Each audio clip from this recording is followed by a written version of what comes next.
Hi,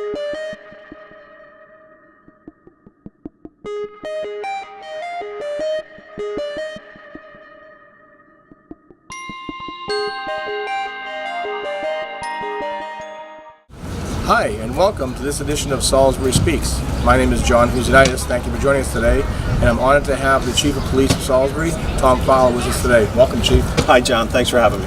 Now, just last night, Chief, we had the annual meeting of the Salisbury Beach Betterment Association, which you spoke at, and as we're filming this. And that meeting in particular has a great deal of significance to you. Can you tell our audience why that's a significant meeting? Sure. Well, I started here in Salisbury as a chief 6 years ago, and it was in July when I started, and Neil was trying to get the selectmen together and myself to sign my first contract, and he used the Beach Betterment Association meeting as an opportunity to do that. So all the selectmen were there. Yeah, the selectmen were there. I got to meet a lot of people, and I try to make it a point to be at that meeting every year and get our message out. And like I said last night, it's kind of a special meeting for me because that's where I signed my first contract. Great. Well, I know as a member of the board of SBA, we're thrilled to have you as the Chief of Police, and so many great things have happened since you've been here. So we appreciate the work. Now, a lot of great things are happening here at Salisbury. We'll be talking to Bob White, who I call Salisbury Ambassador, in a little while. But can you talk about the summer season approaches, how you get ready, the things that you have to beef up, or the things that are significant that obviously you have to deal with as the chief? Sure, the biggest thing is traffic and parking. We've replaced all the meters this year with parking kiosks, so there were some challenges with that, but they're working out very well. We've had a ton of successful transactions with them. And then parking both north and south of Broadway. A lot of residents, a lot of visitors, there's a lot of rental property. Realistically, there's more cars than parking spaces. So that becomes a challenge for us, but working with people like yourself, we're trying to work out a plan that works for everybody. Now, as a resident here for a long time in the summer and now a year-round resident, Salisbury has gone through lots of changes. I know you can probably all hear all the stories about Shaheen's Panorama Park and all the people who come here from the Merrimack Valley and other places. Have you noticed in the 6 years a change in the Salisbury atmosphere, or the way people see Salisbury, or just your observation as someone from Connecticut who's now come here and seen this area for 6 years? Definitely. There's been, in my eyes, a huge turnaround. The town built a new library. We built a new police station. The infrastructure is better. All the changes down here at the beach. And what I've seen from a public safety standpoint is it's much more family oriented, and there's much more families coming here. When we close Broadway on a Saturday night for fireworks, I've noticed it's a lot more families, a lot more kids down here, which I think is great. That's what we want down here.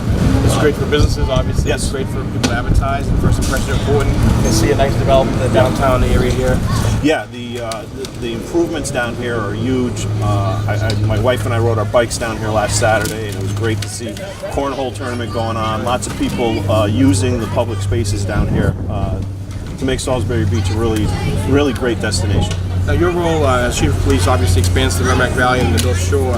I know one of the programs that you're involved in is a SPOT program. Can you tell our viewers what that program is all about? Yeah, our STOP program, it's an acronym for Salisbury Treatment Outreach Prevention Program. So several years ago, about 2.5 years ago, when the opiate crisis was at its height, we realized that we needed to do something different. The kind of catchphrases, we're not going to arrest our way out of this problem.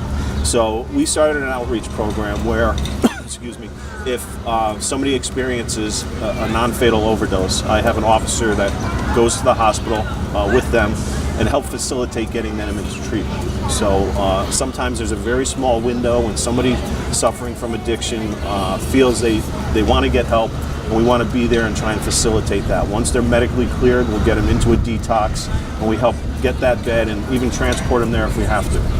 After that, we work with the Pettingill House, where we have a part-time drug counselor who follows up on that. So after they successfully complete detox, they go to a step-down unit and then eventually to a sober living facility. So it's a real different way of approaching the problem. I've been a police officer it'll be 31 years in October, and if you told me 20 years ago we'd be doing this, I'd say you were crazy.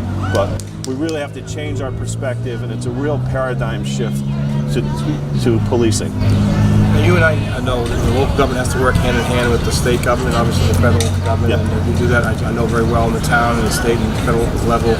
I imagine one of the issues that you confront and have to deal with state legislators and try to get more resources, and maybe our viewers can help by calling the senators and state reps, are more facilities and more beds and more treatments. I imagine you have probably an excess of people that really need the help, need the facilities. Right. Not to get too political, but the governor has been really good about infusing some money, the Attorney General as well, into the opiate crisis. So we're seeing more and more beds become available. But the problem isn't waning. In my opinion, it's a group effort we need to put forth, which includes healthcare providers and including the pharmaceutical companies. They need to be held accountable. My personal opinion, I equate it to almost like the tobacco industry. When they finally got sued for billions of dollars, it kind of changed things. They took more of a role in the safety and the health aspect of it. So I know that education of young people in terms of drug addiction and just overall good behavior is obviously critical. Schools have a major role. Does your department play a role? Sure. We're part of a regional school system, so the middle school and the high school is in another town, but we have the elementary school. So I have an officer, Craig Goodrich, who goes there on a regular basis. We have what's called a RAD program. And at that age, we're really talking about good decisions, making good decisions. They're a little too young to start talking about drugs, but if you can get them to make good decisions, nonviolent conflict resolution, things like that, that carries to better decisions as they get older. So we do play a good role in Salisbury Elementary School, and much to the credit of Jim Monte, I can't think of his last name, the principal there. Mr. M. Yeah, we work very closely with them. Now, you talked about the new police station. I remember for years, people had this vision of a police station. They saw this police station here on Railroad Avenue. They thought, wow, that's archaic. It dates back to the turn of the century or somewhere after around that. You must be thrilled, obviously, with the facility. Yeah, the new facility is great. We've been in it for just about 18 months. Not quite. We moved in March of 17. So it's a great facility. It's safer for both the officers, our dispatchers, and the people that we have to arrest. It's a better, safer facility. So very thankful to the taxpayers for passing the override and voting at town meeting to build that station. I see all sorts of computer antennas and things up top there, and also some satellites and things that you need, obviously, for modern technology and police work. Yeah, and we most recently combined fire and police dispatch. So now my dispatchers dispatch the fire department as well. That helps Chief Kerrigan with his staffing levels and gives a better service to the community. Now, as some moves along, we're taping this in the middle of July and the end of July. Any word for folks out there in Salisbury in terms of what they can expect in terms of police protection or just in terms of visibility? Any help from the state police? Sure. The state police still come down, but I have it pretty well staffed. I have walking beats down here. The boardwalk was a huge improvement, and even with the new station, we kind of lost a presence here. We were right around the corner in the old station. So now we're about 7/10 of a mile up the road. So I supplement that with walking beats and have my officers down here more. And I would encourage people, come see the changes and improvements here at Salisbury Beach. Have a great time, just play by the rules. A big issue we deal with is dogs on the beach. Remind the public that there's no dogs allowed on the beach this time of year. Also, no alcohol allowed on the beach. Some of the other things we need to deal with, or we have to deal with, is fireworks. They're illegal in Massachusetts, even though you go right over the line. The first thing you see is a fireworks store in New Hampshire. That and no bonfires on the beach. So come, have fun. It's a great beach. There's been great improvements down here. Just play by the rules. That's all I'm asking. Well, thank you very much, Chief, thank for you, being John. a guest on Salisbury Speaks. Thanks. We've been happy to have Chief Thomas Fowler from the Salisbury Police Department here as our guest. They're actually going to show you a video right now of the Chief explaining how to use the brand new kiosks that are located throughout the Salisbury Center and the waterfront. So stay tuned for more of Salisbury Speaks. We'll be right back. Hello everyone, this is Police Chief Tom Fowler. I'm the Chief of Police in Salisbury, and there's lots of fun and interesting changes happening at Salisbury Beach. One of which is how we manage our parking now. We were finally able to get rid of all those dilapidated, old, broken parking meters and have replaced them with parking kiosks. These kiosks are strategically placed around the beach, especially at parking lots like this one, and I would encourage people to come find them, and that's how you pay for parking here at Salisbury Beach. So when you first arrive at the new kiosks, they're basically off, so you have to hit any key to begin. The first screen you're going to see is a welcome screen, and it's going to ask you to press any key to continue. Now the good thing about these kiosks is you need to enter your license plate. That way you don't have to go back to your car and you don't have to put any receipt or ticket or anything on the dashboard of your car. So there are signs around asking you to remember your license plate. Once you push your license plate in, it'll ask you how much time you want. There are blue plus and minus buttons that you can increase and decrease the amount of time you want to stay. There's also a max button, which will give you the max amount of time. After you select your time, you have the option of paying with quarters or with a debit or credit card. The next screen will ask you to slide your card in. You have to leave it there for a moment, and then it'll tell you to take your card back. Once you've put your card in and you selected the amount of time you want, it'll verify that you're getting the amount of time you want and that the transaction is completed. And then it'll ask you to print a receipt if you want to. There's no need to print a receipt and there's no need to go back to your vehicle, but you can print a receipt if you want. If you choose to print a receipt, there's a small window on the bottom right-hand side of the kiosk that will dispense a receipt. Once you do that, you're completed and you can go on to Salisbury Beach without going back to your car. Welcome back to this edition of Salisbury Speaks. John Huznitis, your host, and we just have stumbled across a great organization here called Bike and Build here at Salisbury Center. And they're here with a very interesting project, and maybe one of you folks can talk about why you folks are here and you're decked out in your great uniforms, and what's the purpose of this organization? It's called Bike and Build. We're a nonprofit organization. We engage young adults in cross-country bicycling trips to raise money and awareness for affordable housing. So our team here started in Key West, Florida. We've been riding our bikes for the last 2 months, roughly. We love it here in Salisbury. It's beautiful, great to be out on the beach, and we'll be riding our bikes up to Calais, Maine, on the Canadian border. And what's the name of this part of the trip is called? What is it again? Keys to Canada. And how many folks are organizing different bike and build trips now, like around this time of year? Are there people besides you doing this elsewhere? Yes. So we have 5 summer trips going on right now. There's 3 that go cross country. So they start on the East Coast and end on the West Coast. We're going from Keys to Canada. And then there's 1 regional trip that's just in the Pacific Northwest. Now, is fundraising, people have pledged to you to so much a mile or so much for the whole trip? So we each fundraise $5,000. Wow. And collectively, this group has raised $92,000. $92,000? Congratulations, that's wonderful. Thank you. That's wonderful. And where would that money get dispersed? Who decides where that money goes to?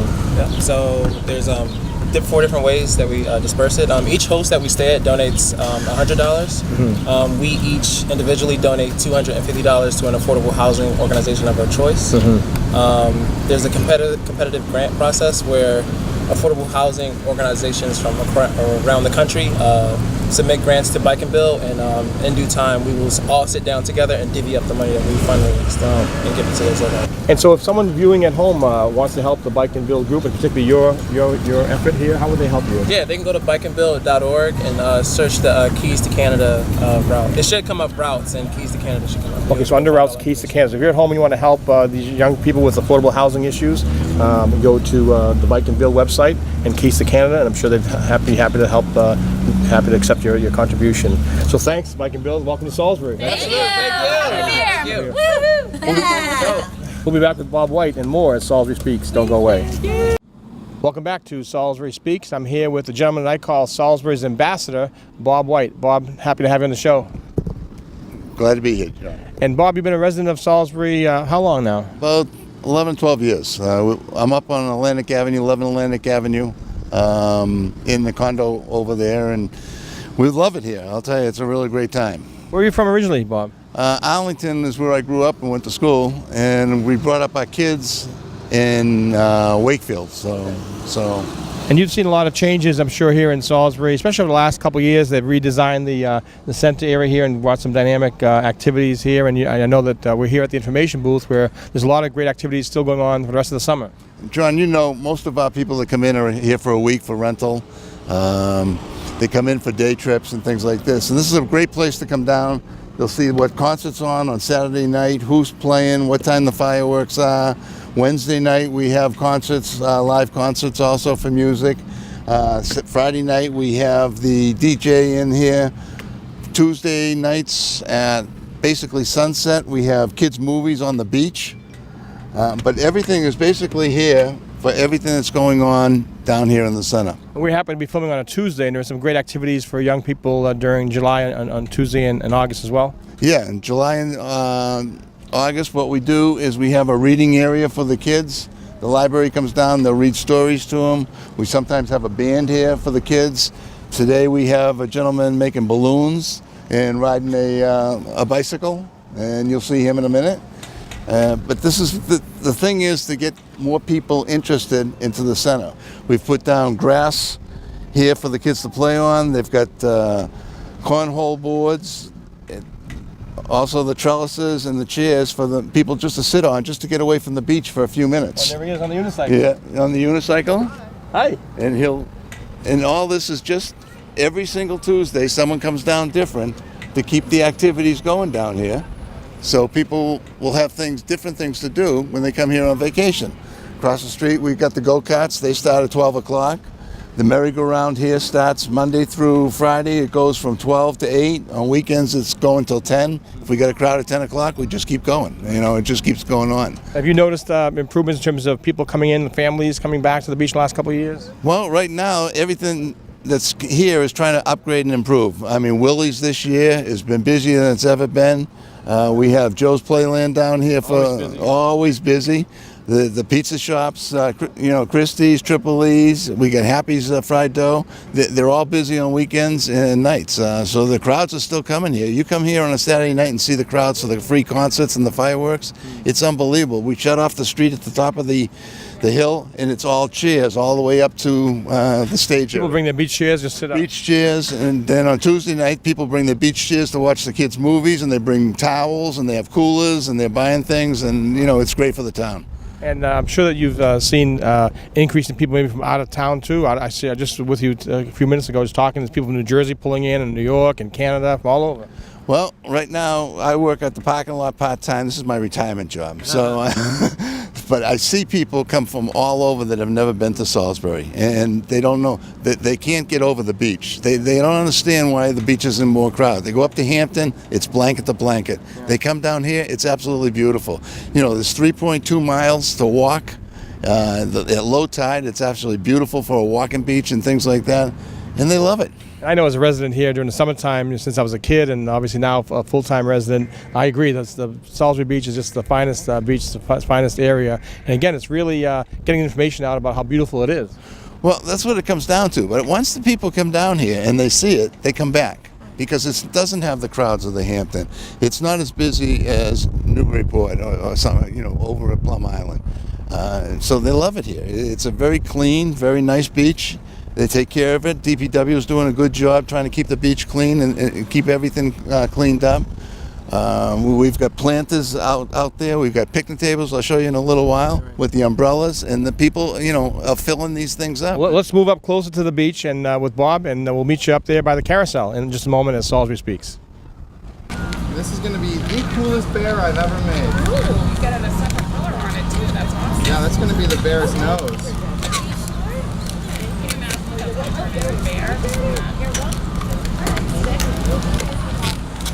So we're back here at the Salisbury Center with Bob White. We moved a little bit closer towards the beach. And right behind us is the carousel. Now, Bob, this is not the original carousel that folks from the Merrimack Valley remember, right? No, this is a carousel that we brought in last year to raise funds for the new carousel, to bring back the original carousel. And it's run by mostly volunteers, and the money that's being used for is to save up so we can get the new carousel into the building behind us. I know the Salisbury Beach Partnership is the main driving force behind trying to get the carousel back to Salisbury. Right, we've been researching where it was from, who did the renovation on it, who's fixed it all up, where it is now, and how much it would cost us to get it back. And now I understand, I know it was in San Diego. I remember seeing pictures of people in San Diego having a sign next to the carousel. This was at Salisbury Beach. And then I believe now it's in Connecticut, is that right? It's in Connecticut right now for final renovations and things like this. And this is where we're negotiating to bring that one back. Unfortunately, it's a little expensive. It's about a $2 million investment? It's $2,150,000 to have it redone all over, right, and then to be brought here, set up into the building. Now, can you show our viewers where exactly is it supposed to go? Well, right here in the first building will be where the carousel is going to go. It's going to have like a glass front on two sides, so you'll be able to see through and see the carousel. This part of the show is brought to you by UPS, by the way. And then the next building down will be the new Welcome Center. where people will come for information and things like that. And then the third building over before you get down to Gracie's is where the new bathrooms are going to go. Okay, so I know that recently the legislature passed some money, and yesterday at the Salisbury Beach Bedminton Association, the local representatives and senator talked about having money put in the budget this year to renovate this area for the Welcome Center. Well, it's a start. Unfortunately, it's not enough money. It's never enough. But right now, the buildings have to be traded off. The old police station is being traded off for this building. Once that is done, then construction can start. Kind of a public-private swap. Swap. That has to take place before any of this can go. And right now, as you heard last night at the meeting, hopefully this winter we're going to start construction on this new center here. So as of now, the older bathrooms are on cable are being used, and then this will hopefully replace it. We hope by next summer. We're shooting for a target date. It's been like pulling teeth sometimes to get some of this stuff done, but hopefully for next summer we'll have new bathrooms in here. People want to help contribute, and people have great memories. I know of the merry-go-round, the Derby horses. They can go to the Salisbury Beach Partnership website, imagine, look for information there. Yes, you go to mysalisburybeach.com, and you can find out all the information on this. You can do contributions. We're also going to do an October Halloween party this year to raise money to try to get these horses back here, the original horses. All right, we'll move a little bit more closer to the water with Bob White, Salisbury's ambassador. As Salisbury Speaks, we'll be right back.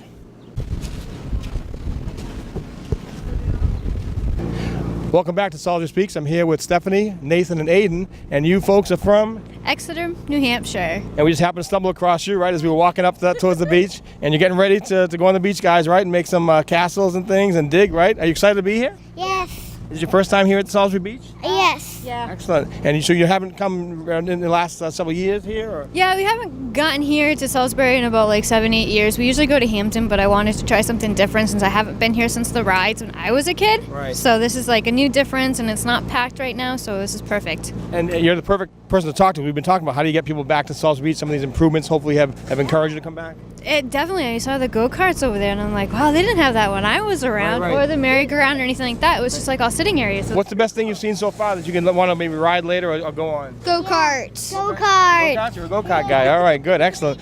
And The ocean. You don't like swimming in the ocean? I can't swim in the ocean yet. No? they try. And where did you grow up yourself? Where did you live? I grew up in Gardner, Massachusetts. And you came to Salisbury even from Gardner? From Gardner, we used to go to Hampton. Me and my parents would go to Hampton, and once in a while we'd come here, but it wasn't often. Yeah. Well, we're happy to have you here. We hope you come back often to Salisbury Beach. Nice to meet you. Nice to meet you guys too. Have a great day, guys. All right, have a great day. Thank you. So, tourists here at Salisbury Beach, right? That's what it's all about. So they're here and they're heading to the beach, and we'll be back with Bob in a moment.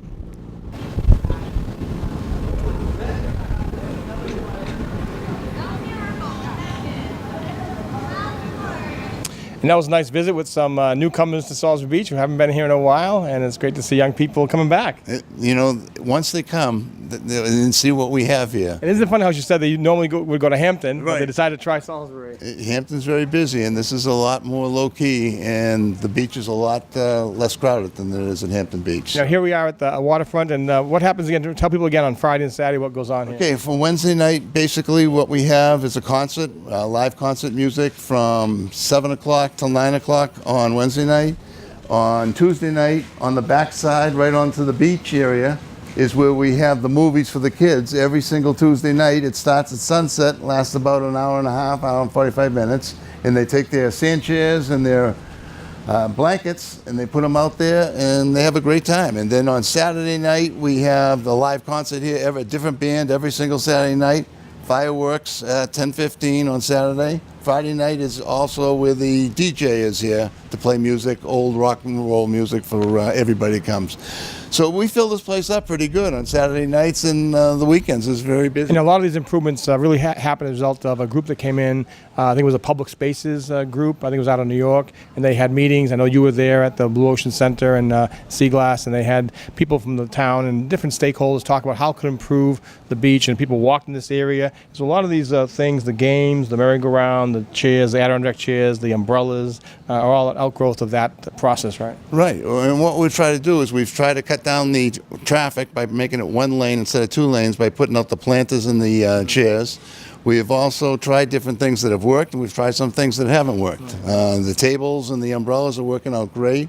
We've put up now surfboard tables over here where people are eating off of. And They can go to Joe's Playland, get an ice cream or a pizza place, and eat right there. And what they do is they sit right there and they eat their ice cream and they watch the music that's going on the main stage on Saturday nights. Well, obviously, all these are positive, and there are always improvements that can be made. What are the type of things that maybe the town can help with in terms of just improvements to make it a even more attractive place for folks to come to?